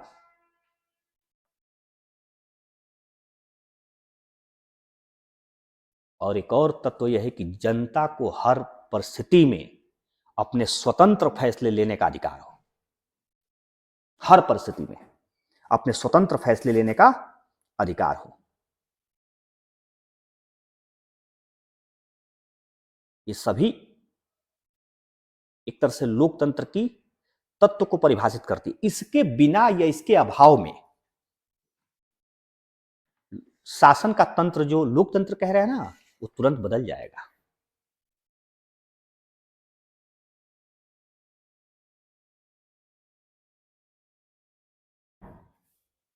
जैसे आपने देखा होगा, एक चिड़िया को आप कैद कर लेते हैं झोपड़ी में,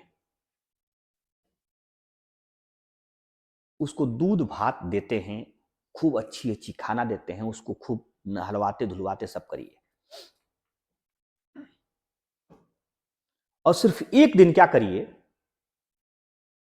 कि उस झोपड़ी का, बोलिए, घोंसला कहेंगे ना, पिंजड़ा ही मान लीजिए, उसका दरवाजा खोल दीजिए, खूब प्यार करिए 10 दिन तक, खूब दूध भात खूब खूब खिलाइए, खान पान रख रखाव खूब कीजिए, एक दिन उसका दरवाजा खोल दीजिए, चिड़िया उड़ जाएगी, वो सब कुछ उसके लिए बेकार हो जाएगा, क्योंकि वो स्वतंत्रता चाहेगी। तो कोई भी सुविधा,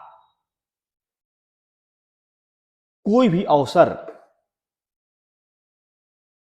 किसी प्रकार का प्रलोभन आपकी स्वतंत्रता से बड़ी नहीं हो सकती है।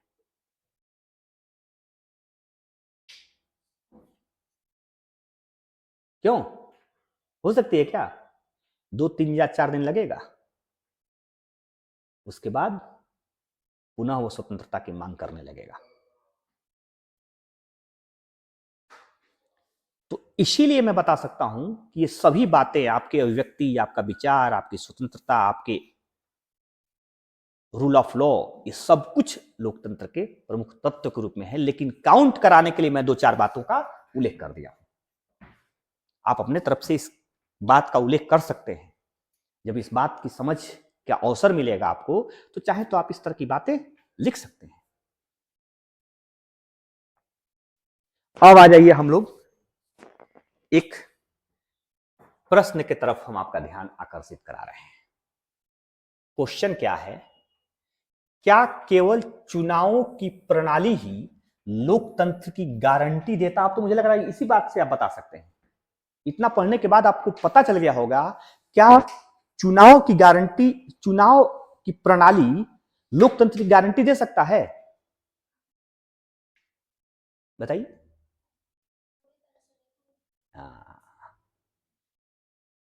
क्यों? क्योंकि चुनाव होने से लोकतंत्र का कोई लेना देना नहीं है। चुनाव सरकार बनाने के लिए होता है, सरकार चलाने के लिए नहीं होता है। साधना, चुनाव सरकार बनाने के लिए होता है, सरकार चलाने के लिए, सरकार चलाने के लिए उत्तरदायित्व की जरूरत पड़ती है, सरकार चलाने के लिए लोकहित की जरूरत पड़ती है, सरकार चलाने के लिए रूल ऑफ कानून की जरूरत पड़ती, रूल ऑफ लॉ की जरूरत पड़ती है, सरकार बनाने के लिए व्यक्ति की स्वतंत्रता, समानता और बंधुत्व की रक्षा की जरूरत पड़ती है। सरकार बनाने के लिए व्यक्ति के विकास और उसकी आवश्यकताओं तथा उसकी भावनाओं के कद्र के साथ आपको शासन करने की जरूरत पड़ती है। केवल चुनाव करा लेने से लोकतंत्र की गारंटी नहीं मिलती है। जैसे एग्जाम्पल के तौर पर बहुत सारे देशों में चुनाव हुए हैं। जैसे एग्जाम्पल के तौर पे एक बताऊं तो मैक्सिको का नाम आप लोगों ने सुना होगा। थोड़ी पुरानी चीज बता रहा हूं। 1930 में आजाद हुआ। कब आजाद हुआ? और 2000 तक, सन 2000 तक सिर्फ एक पार्टी की शासन रही, पीआरआई की शासन। सोचिए कितना लंबा। ऐसा क्यों हो पाया? जानते हैं क्या हुआ? अभी अगली बात सुनिए आप लोग। वहां चुनाव भी होते रहे, फिर भी शासन एक ही व्यक्ति के हाथ में रहा। ऐसा कैसे हो सका? ऐसा इसलिए हो सका क्योंकि चुनाव के दौरान चुनावी सिस्टम का दुरुपयोग किया गया। जब चुनाव होते थे तो सरकारी धन बल का दुरुपयोग होता था। सरकार सभी अपने कर्मचारियों को यह बताती थी कि घर घर जाकर बताओ कि किस पार्टी को वोट देना है। चुनाव के दौरान विपक्ष पर एन केन प्रकार से अंकुश रखे जाते थे और पार्टी जीतती रहती थी। पीआरआई क्या होती थी? जीतती रहती थी और कोई उसे हरा ही नहीं पाता था। चुनाव होते थे तो क्या चुनाव आयोग चुनाव ही केवल गारंटी दे रहा है क्या लोकतंत्र की? क्या होता था? उत्तरदायित्व तो ठीक नहीं था, लोकहित में खराबी थी, जन भागीदारी नीरस थी, लोगों के मौलिक अधिकार खारिज किए जाते थे और सत्ता का दुरुपयोग होता था। इसलिए चुनाव होने के बावजूद भी मैक्सिमम क्या हो रहा था? एक ही पार्टी शासन कर रही थी।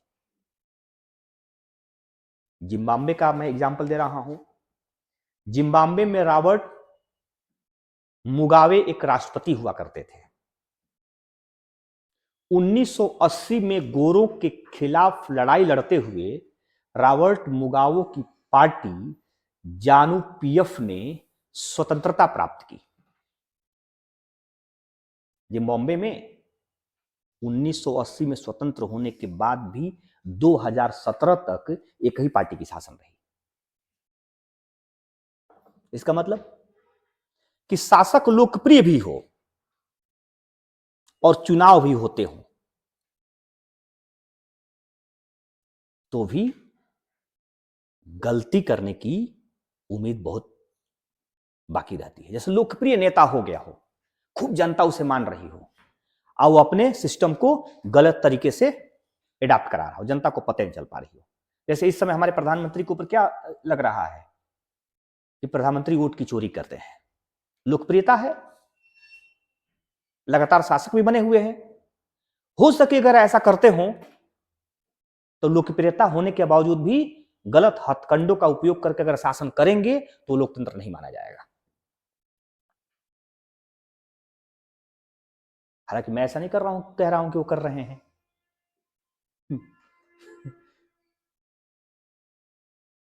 तो इस प्रकार से मैं आप बता सकता हूं कि चुनाव प्रणाली केवल लोकतंत्र के लिए पर्याप्त नहीं है, लोकतंत्र की गारंटी नहीं देता है।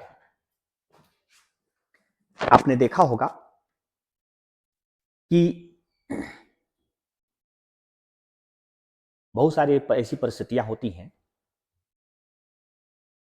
जब लोकतंत्र के विश्वास को बनाए रखने के लिए उसे स्वीकार करनी पड़ती है। जैसे आप लोगों ने कभी देखा होगा कि कोई एक्सीडेंट हो गया देश में, जैसे रेल दुर्घटना के एग्जांपल दे रहा हूं, और मंत्री रेल दुर्घटना होने के बाद त्यागपत्र देकर घर चला जाता है। वो ऐसा क्यों करता है? एक तो जवाबदेहिता वो सुनिश्चित करता है कि मेरी जिम्मेदारी थी कि ट्रेन की दुर्घटना नहीं हो, क्योंकि मैं रेल मंत्री था और ट्रेन दुर्घटना हुआ, इसका मतलब मैं जिम्मेदारी ले रहा हूं। दूसरा, लोकतंत्र की भावनाओं का कद्र करता है। और तीसरा, लोगों के प्रति अपने विश्वास को बनाए रखने का काम करता है। शायद आप लोगों ने देखा होगा या सुना होगा कि लाल बहादुर शास्त्री जी रेल मंत्री हुआ करते थे एक जमाने में, जब जवाहरलाल नेहरू जी प्रधानमंत्री थे। देश में एक ट्रेन दुर्घटना हो गई। विपक्षियों ने कहा इस ट्रेन दुर्घटना की जिम्मेदारी रेल मंत्री को लेनी होगी और रेल मंत्री त्यागपत्र दे, इतने सारे लोग मर कैसे गए। सिर्फ लोगों ने कहा था, आज तो सब लोग कहते हैं कोई नहीं त्यागपत्र देता है, सिर्फ लोगों ने कह दिया था, कुछ लोगों ने कह दिया।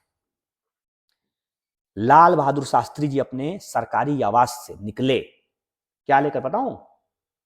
चाट लेकर, जो बिछा कर सोया जाता है, और एक लकड़ी का अटैची पहले जमाने में चलती थी।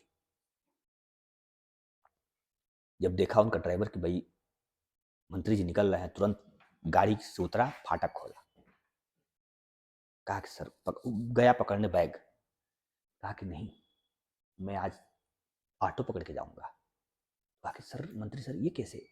कहा कि मैं त्यागपत्र देने जा रहा हूं, त्यागपत्र देकर आ रहा हूं, त्यागपत्र को फैक्स कर दिया हूं, और मेरी सरकारी गाड़ी है ना, इसलिए मैं सरकारी गाड़ी से नहीं जा सकता, क्योंकि अब सरकार का आदमी नहीं हूं, मैं ऑटो पकड़ के जाऊंगा। सादगी का मूर्ति थे वो। क्या इस जमाने में कोई नेता कर सकता है? तो उन्होंने कद्र किया था, कद्र लोकतंत्र का, जन भावना का कद्र किया था। तो कहने का मतलब कि जब तक आप उत्तरदायित्व को नहीं समझेंगे, तब तक चुनाव जीत लेने से लोकतंत्र की गारंटी की बात नहीं कर सकते हैं। आप देखे होंगे परवेज मुशर्रफ, पाकिस्तान का तानाशाह, 1998 में नवाज शरीफ को बर्खास्त कर दिया, तख्ता पलट कर दिया, और पाकिस्तान का शहंशाह बन गया। जबकि जानते हैं क्या था वो? क्या था वो? जनरल था पाकिस्तान का, सेना प्रमुख था, और वो चुनी हुई सरकार को बर्खास्त करके और वहां का तानाशाह बना और चुनाव कराया। आश्चर्य की बात है कि चुनाव कराया, जनमत संग्रह कराया वो चुनाव के द्वारा, और पुनः जिता लिया अपने आप को। अब फिर 5 साल अपने कार्यकाल को बढ़ा लिया। 2008 तक वो शासन करता रहा। चुनाव कराया था वो भी। अभी आप लोगों ने देखा होगा उत्तर कोरिया में, मैंने एक दिन बताया था पढ़ाते समय आप लोगों को, उत्तर कोरिया की सरकार ने चुनाव कराई है अपने वहां। आज जानते हैं क्या चुनाव में तय था? कि जो व्यक्ति वोट डालेगा वो सरकार का समर्थक माना जाएगा, आज जो नहीं डालने आएगा वो सरकार का विरोधी माना जाएगा। और अगर 50% से अधिक लोग वोट डालने नहीं आए तो मान लूंगा कि मेरी लोकप्रियता नहीं है और मैं शासन गलत तरीके से चला रहा हूं। ये नहीं था कि विपक्ष नहीं था, न विरोधी थे, सिर्फ शासन की पहचान कराना था कि शासन मेरा सही संचालित है, शासक मेरा सही है कि गलत है। और जानते हैं उत्तर कोरिया में कितने परसेंट लोगों ने वोट डाला? 99.9%। उस चुनाव का तथ्य था, वो जानते हैं क्या था? कि जो वोट डालेगा मतलब वो सरकार को अच्छा मान रहा है, आज जो वोट नहीं डालेगा वो सरकार को बुरा मान रहा है और वो विरोधी माना जाएगा। और 50% से अधिक अगर विरोधी होंगे तो इस देश में सरकार हट जाएगी। वो भी किम जोंग के खिलाफ कोई विरोध कर सकता है? लड़का, बच्चा, बूढ़ा, जवान, जिसको चलने भी नहीं आ रहा होगा वो भी जाकर चलकर वोट डाला होगा। वे मरने से तो बच जाएंगे। जो अपने चाचा को तोप से उड़वा सकता है, जो अपने महिला मित्र को बुट्टी बुट्टी कटवा सकता है, वो दूसरे को क्या कर सकता है, इसका अनुमान लगा लीजिए। इसलिए वो वहां भी चुनाव हुए थे।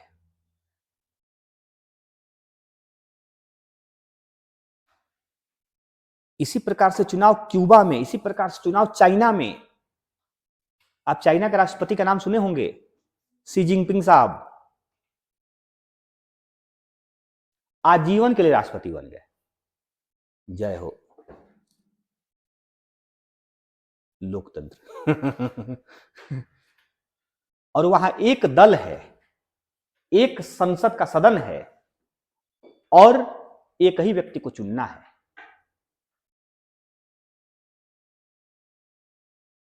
तीन 3000 सांसद है, member of parliament, 9 crore voter हैं, एक ही दल है सिर्फ, साम्यवादी पार्टी, चीन की साम्यवादी दल। और उसी पार्टी के सदस्य हैं सब लोग। जैसे कहने का मतलब यह है कि सिर्फ बीजेपी पार्टी हो। अब कहेंगे कि बीजेपी के खिलाफ अफसर रहे हैं इसलिए बीजेपी को एग्जाम्पल देते हैं, थोड़ा सा सत्ता में इसलिए देना पड़ता है। बीजेपी पार्टी हो और सिर्फ एक सदन हो,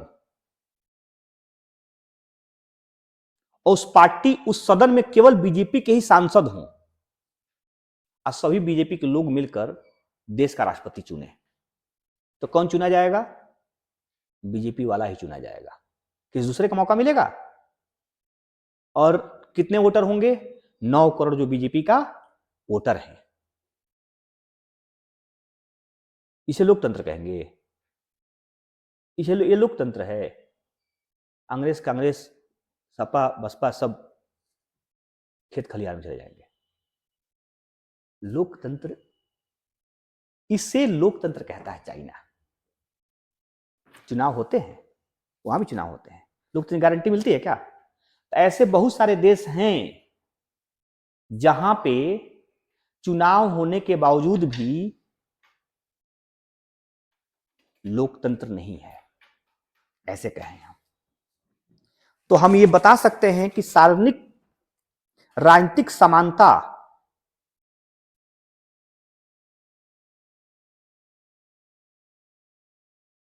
सच्चा लोकतंत्र के लिए केवल आवश्यक नहीं है, आर्थिक और सामाजिक तथा अवसर की समानता भी लोकतंत्र के लिए आवश्यक है।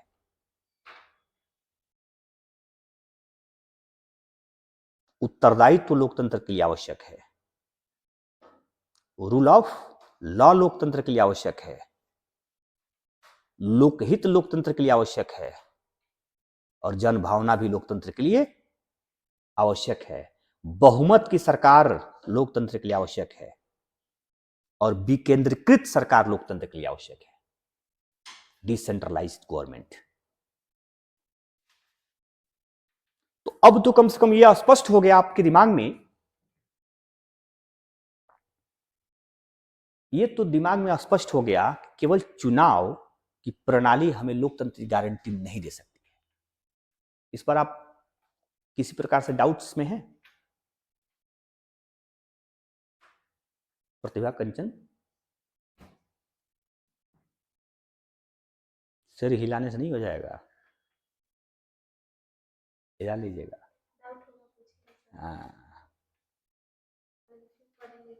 हाँ बिल्कुल, ये अच्छी बात है कि पढ़ेंगे, डाउट्स निकलेगा, फिर पूछा जाएगा।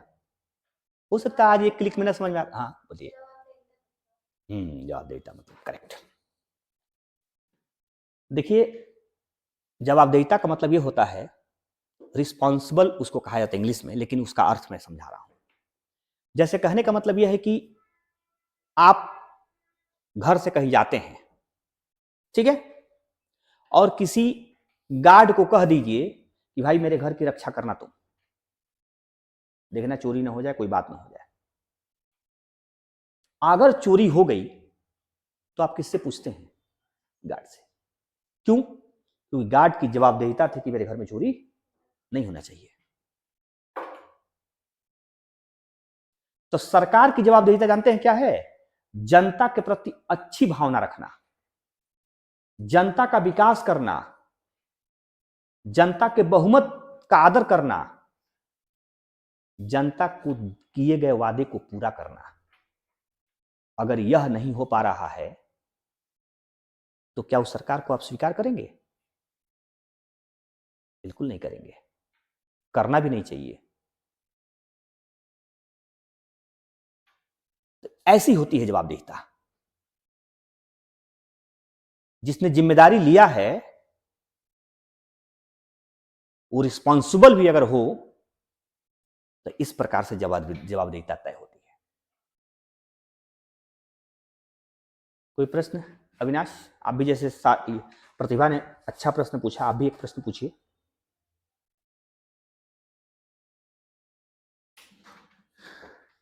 लोकतंत्र को समझने की बात को लेकर मैं समझा रहा हूं, इससे संविधान का कोई लेना देना नहीं है। बस इस बात का लेना देना है कि जब तक लोकतंत्र ठीक से नहीं समझेंगे तब तक संविधान की भावना समझ नहीं पाएंगे। संविधान समझ सकते हैं, संविधान की भावना नहीं समझ सकते हैं। संविधान तो डिजिटल फॉर्म में सब पड़ा हुआ है, जाइए ऑन करिए, भगवान बोलने लगेगा। लेकिन क्या वो डिजिटल इंस्ट्रूमेंट जो है वो संविधान की भावना समझेगा? हाँ, नहीं समझेगा। जैसे रोबोट जानते हैं रोबोट क्या कर रहा है? क्या कर रहा है? आपके जैसा काम कर रहा है, आपके जैसा दौड़ भी रहा है, बस क्या नहीं कर पा रहा है, वो फीलिंग नहीं है उसके अंदर। आपसे बढ़िया बोल पाएगा वो, हमसे भी बढ़िया बोल पाएगा, सबसे बढ़िया बोल पाएगा, लेकिन उसके अंदर फीलिंग नहीं है। तो जब तक आप संविधान की भावना नहीं समझ पाएंगे तब तक आप संविधान को याद कर लें, संविधान को पढ़ लें, उससे कोई मतलब नहीं है। ठीक उसी प्रकार से जब तक आप लोकतंत्र की भावना को नहीं समझ पाएंगे, लोकतंत्र के मूल्य को नहीं समझ पाएंगे, तब तक लोकतंत्र में रहकर, लोकतंत्र में भागीदार बनकर भी आप लोकतंत्र के लिए बहुत उपयोगी नहीं साबित होंगे, क्योंकि भूखों से वोट की उम्मीद नहीं की जा सकती है। पंडित नेहरू ने क्या कहा था कि भूखे लोगों से हम वोट की उम्मीद नहीं कर सकते।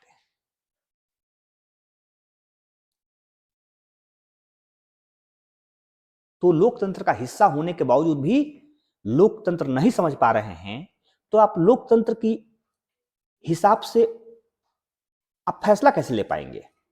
अब बहुत लोग नहीं ले पाते हैं। मैंने अभी काउंट कराया है कि जाति के नाम पर वोट पड़ते हैं, धर्म के नाम पर वोट पड़ते हैं, बाहुबल के नाम पर वोट पड़ते हैं, इमोशन के नाम से वोट पड़ते हैं। उस दौरान लोकतंत्र की भावनाएं क्या हो जाती हैं? भूल जाती है। तो इस प्रश्न को आपने अब क्लियर कर लिया, ये प्रश्न क्या कह रहा है, प्रश्न किस प्रकार से उत्तर दे सकता है, आंसर दे सकता है, यहां तक तो आप लोगों ने क्लियर कर लिया। अब नेक्स्ट क्वेश्चन को भी समझा दूं। नेक्स्ट क्वेश्चन देख लीजिए। लोकतंत्र केवल शासन की एक प्रणाली नहीं है, बल्कि यह समाज की एक नैतिक दृष्टि भी है। इस पर भारतीय संविधान के संदर्भ में टिप्पणी कीजिए। अब ये कैसे? केवल शासन की प्रणाली नहीं है लोकतंत्र। लोकतंत्र अगर शासन की प्रणाली होती तो राजतंत्र ही सही था, क्योंकि वो भी तो शासन प्रणाली है। तानाशाही तंत्र भी सही था, क्योंकि वो भी एक शासन की प्रणाली है ना। समझिएगा बात को मैं क्या कहना चाहता हूं। कुलीन तंत्र भी सही है, वो भी एक शासन की प्रणाली है। तो क्या लोकतंत्र केवल शासन की प्रणाली है? नहीं, यह समाज की नैतिक दृष्टि भी है। और कैसे समाज की नैतिक दृष्टि है? जब तक लोकतंत्र में आप लोगों की स्वतंत्रता, समानता, बंधुत्व, उनके अधिकार, उनका सम्मान, लोकहित और उनकी भावनाओं के अनुरूप शासन नहीं कर रहे हैं, तब तक आप क्या माने जाएंगे? लोकतंत्र एक अच्छी शासन प्रणाली है, इसकी गिनती नहीं करा सकते हैं। आपने उसमें देखा है, देखिए आप सब लोग अपने उसमें स्वतंत्रता की बात करता है, समानता की बात करता है, बंधुत्व की बात करता है, सहिष्णुता की बात करता है। सहिष्णुता इसमें इसमें स्वतंत्रता किस बात की स्वतंत्रता?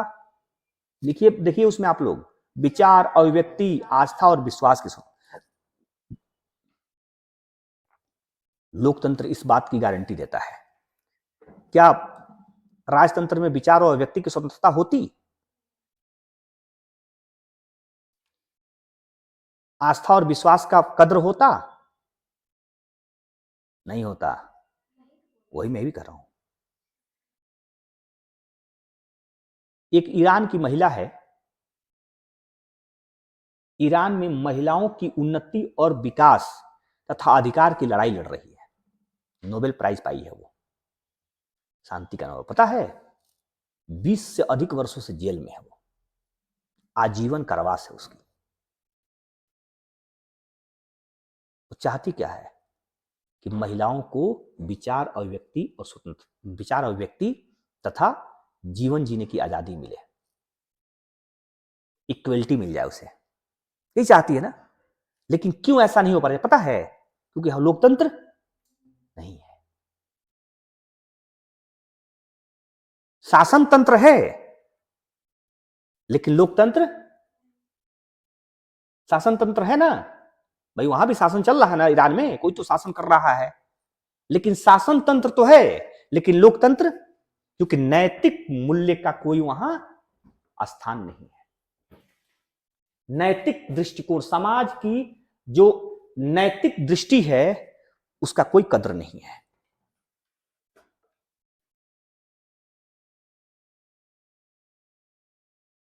उसके बाद कह रहा है समानता, इक्वलिटी, राजनीतिक अधिकार, अवसर की समानता।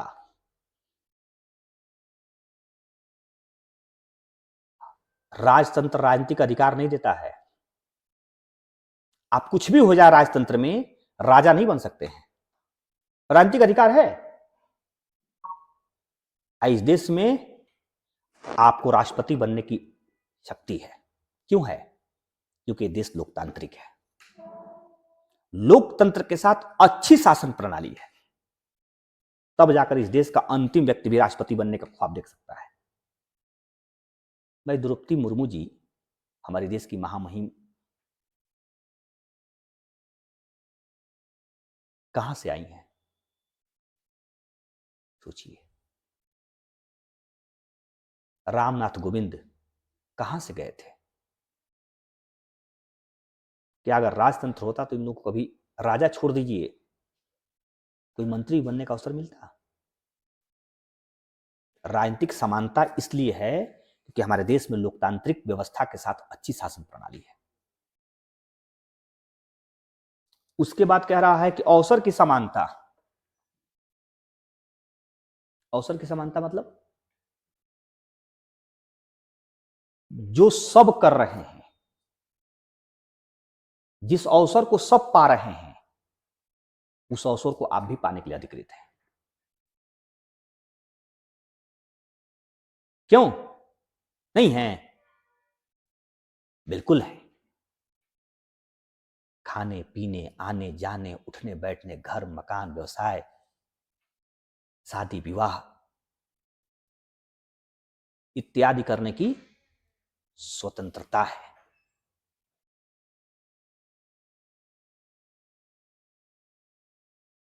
आप लोगों ने देखा होगा अवसर और स्वतंत्रता क्या बात है। अभी 4-5 दिन पहले एक सुप्रीम कोर्ट का आदेश आया है। उस आदेश में जानते हैं क्या आया है? एक महिला के पेट में बच्चा है,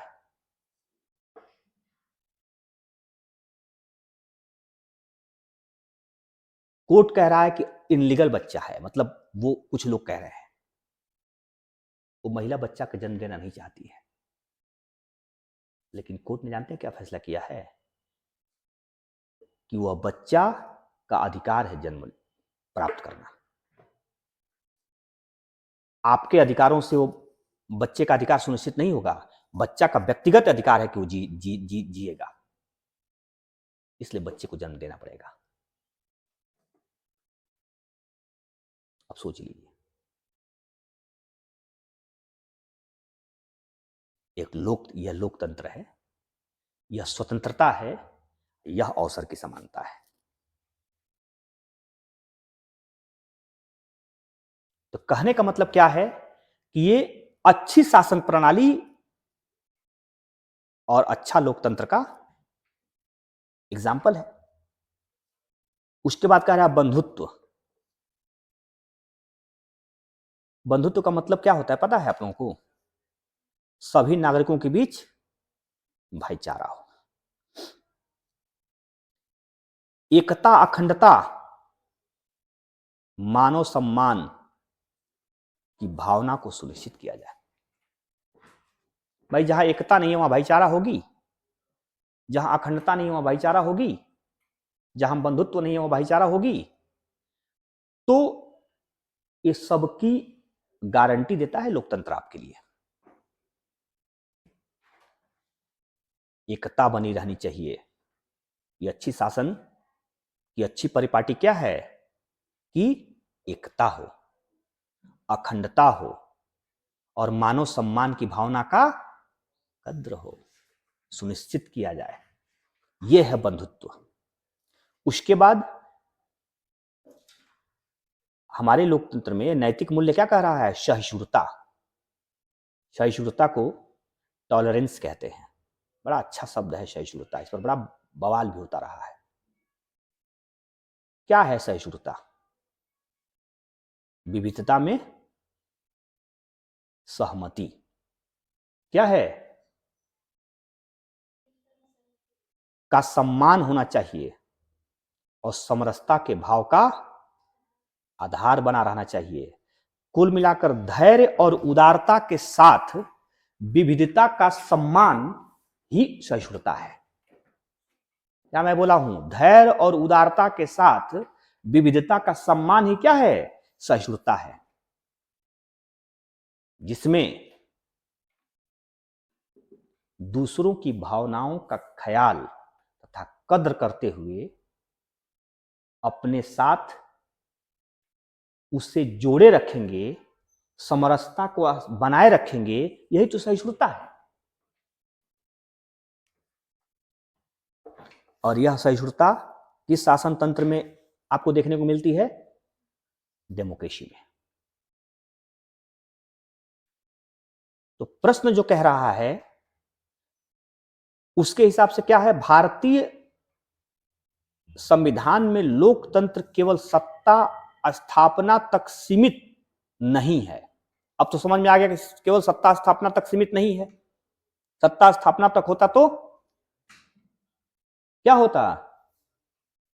समानता, स्वतंत्रता, बंधुत्व और सहिष्णुता जैसी नैतिक मूल्य हमारे देश में नहीं होते, बल्कि नैतिक आचरण, नैतिक दृष्टि, नैतिक व्यवहार की स्थापना करता है भारतीय लोकतंत्र। भारतीय परिप्रेक्ष्य में हम लोग बात कर रहे थे। निष्कर्ष क्या कह रहा है?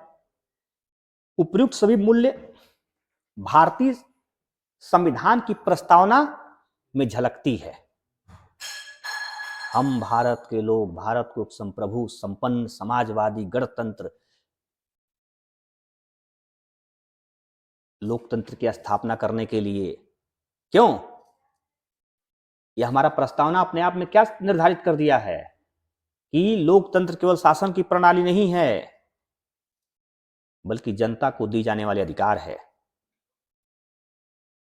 क्यों? गणराज्य है, संपन्नता, अवसर, स्वतंत्रता, समानता, समाजवाद, इन सब की परिस्थापित व्यवस्था की गारंटी है हमारा शासन।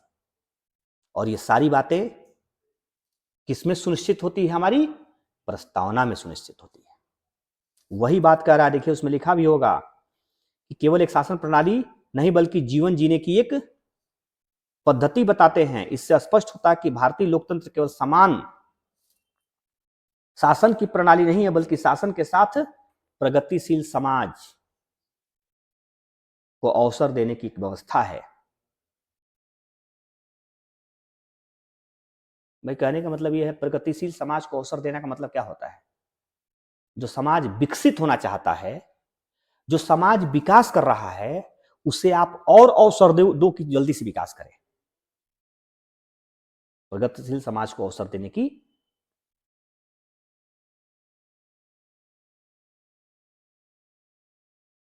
इस प्रकार से हम कह सकते हैं कि भारतीय प्राचीन सभ्यता, संस्कृति और उसके गौरवशाली इतिहास के संरक्षण और संवर्धन बनाए रखने की जीवंत आत्मा है। हमारा भारतीय लोकतंत्र हमारे प्राचीन गौरव, सभ्यता, संस्कृति, हमारी एकता, अखंडता इत्यादि को बनाए रखने की जीवंत आत्मा है। और इस प्रकार से हम बता सकते हैं कि दुनिया की इतनी बड़ी आबादी अगर लोकतंत्र और संविधान के अंतर्गत सही ढंग से काम कर रही है, यह अपने आप में एक रिसर्च है। आए दुनिया के लोग देखें, जिस देश में 30 करोड़ की आबादी है, 32 करोड़ 33 करोड़ की आबादी, अमेरिका, वो दुनिया का दूसरा सबसे बड़ा आबादी वाला देश है। चाइना की बात नहीं कर रहा हूं कि वहां लोकतंत्र नहीं है। और उस देश में लगभग 22 करोड़ लोग वोटर हैं। वहां भी खामियां है लोकतंत्र में। वहां के संविधान भी कभी कभी, जैसे आपने देखा होगा कि पिछले बार डोनाल्ड ट्रंप के लिए वहां के उनके समर्थकों ने पूरे व्हाइट हाउस को घेर लिया था। व्हाइट हाउस पर लोग चढ़ गए थे। वहां की सरकार का विरोध हो रहा था। क्या अपने देश में हो सकता है कि राष्ट्रपति भवन के ऊपर कोई चढ़ जाए और विरोध करे? तो हमारा लोकतंत्र मजबूत है उनसे, हमारा संविधान उनसे मजबूत है। तो वो हाफ रहा है, जिस देश में 22 करोड़ मतदाता है वो हाफ रहा है, वो लोकतंत्र। आज जिस देश में 1 अरब 50 करोड़ की आबादी है, 100 करोड़ से अधिक मतदाता है, वह देश व्यवस्थित ढंग से एकता अखंडता के मंत्र को बनाए रखा हुआ है, प्रगतिशील समाज को अवसर देता है, समरसता और सहिष्णुता बंधुत्व को कायम किया हुआ है। ये अपने आप में क्या है? एक रिसर्च है। और दुनिया के लोग आवे या देखें और सीखें कि भारत से लोकतंत्र कैसे सीखा जा सकता है। इसीलिए मदर ऑफ डेमोक्रेसी कहा जाता है भारत के लोकतंत्र को। भारतीय लोकतंत्र को क्या कहा जाता है? Mother of democracy. अगर कुछ भी सीखना हो तो जब भारत का लोकसभा चुनाव होता है ना, तो दुनिया के 100 से अधिक देशों की मीडिया, एग्जर्वर और अच्छे अच्छे विद्वान लोग भारत की जो लोकतांत्रिक मेला है ना, जिसे हम लोकतंत्र में वोट, प्रधानमंत्री के लिए चुनाव कहते हैं, लोकसभा के लिए चुनाव कहते हैं, उसको देखने आते हैं लोग, समझने आते हैं लोग, सीखने आते हैं लोग। समझ सकते हैं मैं क्या कहना चाह रहा हूं? तो नो डाउट्स आज की क्लास मैंने इसलिए थोड़ा सा एक्सेस किया क्योंकि दोनों के क्वेश्चन को मैं सोच रहा था कि कवर कर लूं, और शायद आप लोगों को बात समझ में आ गई होगी कि भारतीय परिप्रेक्ष्य में लोकतंत्र केवल शासन के लिए नहीं है, बल्कि नैतिक मूल्यों को दृष्टिगत रखते हुए इसकी स्थापना की गई है। हमारे सभी संविधान निर्माताओं ने इसी भावना से हमारे संविधान का निर्माण किया था कि लोकतंत्र की सभी अवसर खूबियां हमारे वहां देखी जाए, जिसकी वजह से विविधताओं के बावजूद भी इस देश में एकता की स्थापना होती रहे, अखंडता बनी रहे। ठीक है ना। सभी को बहुत धन्यवाद कि आप लोगों ने ठीक समझा। मैं कल जब भी क्लास लूंगा, यानी कल ही लूंगा, मैं पूछूंगा कि आपने क्या समझा है, इससे आगे वाली क्लास को कंटिन्यू करूंगा। ठीक है, थैंक यू।